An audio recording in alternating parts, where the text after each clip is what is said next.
Hi, it's Alan from Crashtest Security. In this video, I will tell you more about what command injection is and show you some examples. So let's get started. Command injection is a common security vulnerability. Injection attacks are third on the OWASP Top 10 list of globally recognized web application security risks, with command injection being one of the most popular types of injections. A command injection vulnerability allows an attacker to execute arbitrary system commands on the attacked party's host operating system. By doing this, they can override the original command to gain access to a system, obtain sensitive data, or even execute an entire takeover of the application server or system. Some typical examples of command injection attacks include the insertion of harmful files into the runtime environment of the vulnerable application server, shell command execution, and abuse of configuration file vulnerabilities. A command injection attack can occur with web applications that run OS commands to interact with the host OS and the file system. They do this to execute system commands, start applications in a different language, or execute shell, Python, Perl, or PHP scripts. While this functionality is standard, it can be used for cyber attacks. The main loophole through which command injection can be executed is when user-supplied input is not validated in applications. This input is used in the construction of commands that will be executed.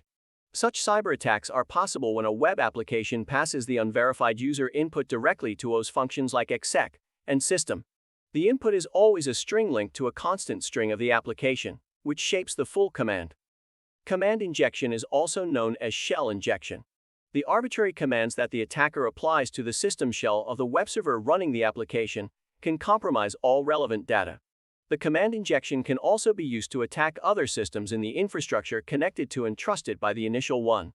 This is how the attacker can use the privileges of the targeted application to gain wider control over the system. Most OS command injections are blind security risks. This is because the targeted application doesn't bring back the command output within the HTTP response. Still, blind injections are a security threat and can be used for compromising a system. While they seem similar, code injection and command injection are different types of vulnerabilities. Code injection entails that an attacker inserts new malicious code into a vulnerable application, which executes. The attack is based on insufficient input validation of the malicious version of user data. Therefore, the code injection attack is limited to the functionalities of the application that is being targeted.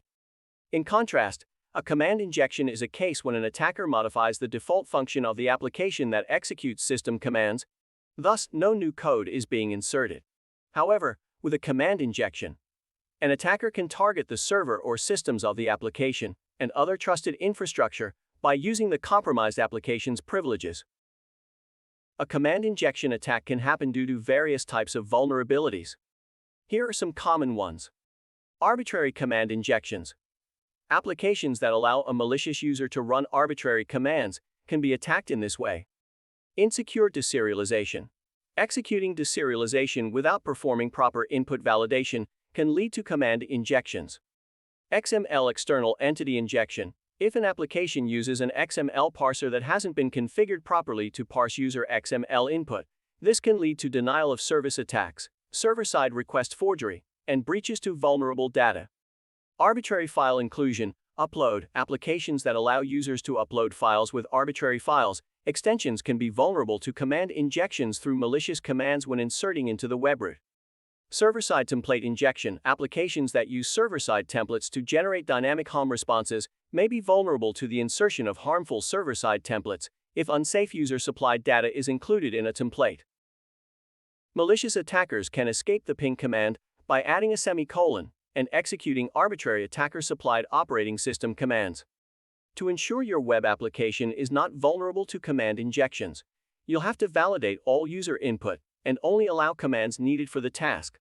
You can also clean up user input by removing special characters like semicolon and other shell escapes. Try Crashtest Security today to discover how it integrates into your development stack for efficient, automated vulnerability scanning. The trial is free.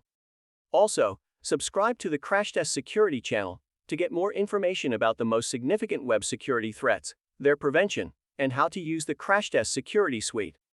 Thank you for watching, and see you in our next video.